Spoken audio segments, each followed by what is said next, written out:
Sir ఆ రోజు 12 గంటలకు ఫోన్ చేసినా సార్.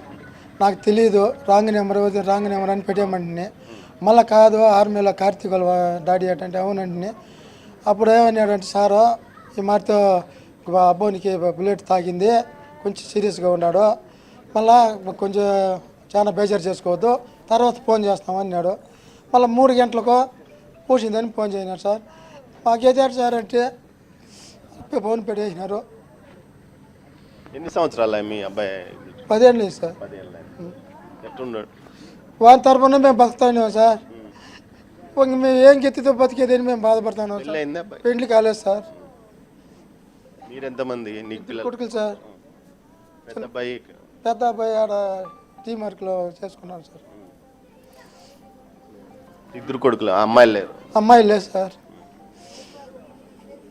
ఏదైతే వరదరాజులు యాదవ్ విలపిస్తున్నారు, ముఖ్యంగా ఏదైతే తమ కుటుంబానికి ఆలంబనగా ఉండి తమ కుటుంబానికి పేరు ప్రతిష్టలు సంపాదించిన వరదరాజుల చిన్న కుమారుడు కార్తీక్ యాదవ్ డిగ్రీ చదువుతుండగానే డిస్కంటిన్యూ చేసి అతను మిలిటరీలో చేరాడు దేశ సేవ కోసం. అయితే 2 రోజుల క్రితము సోలార్ ప్రాంతంలో, ఏదైతే జమ్మూ కాశ్మీర్ సమీపంలోనే సోలార్ ప్రాంతంలో జరిగిన ఉగ్రవాదుల ఎదురుకాల్పుల్లో ఆయన తీవ్రంగా గాయపడి ఆసుపత్రిలో చికిత్స పొందుతూ మరణించాడు.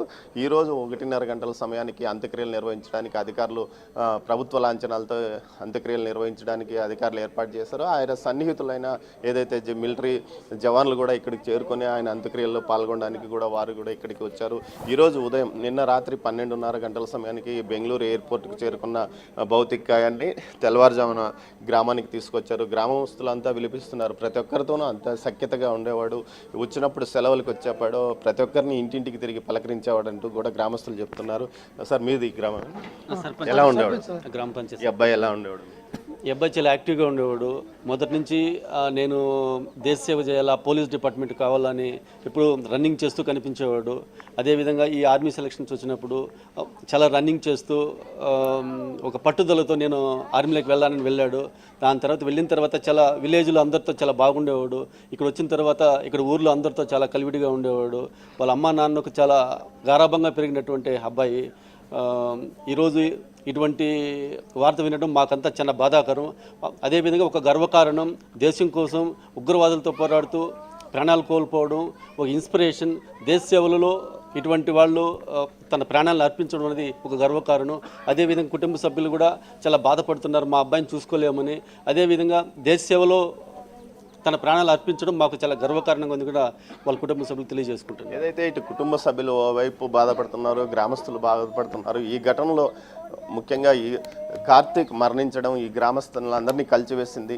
ముందు నుంచి ఏదైతే ఆర్మడ్ ఫోర్స్ కానీ ఇటు మిలిటరీ ఫోర్సుల్లో చేరాలని లక్ష్యంతోనే కార్తీక్ తన ఉద్యోగాన్ని ఎంచుకున్నాడు. అయితే ఈ విధంగా జరగడం, ఈ విధంగా ఉగ్రవాదుల కాల్పుల్లో మరణించడాన్ని మాత్రం గ్రామస్తులు జీర్ణించుకోలేకపోతున్నారు. Akhila. Right Damodar, thank you.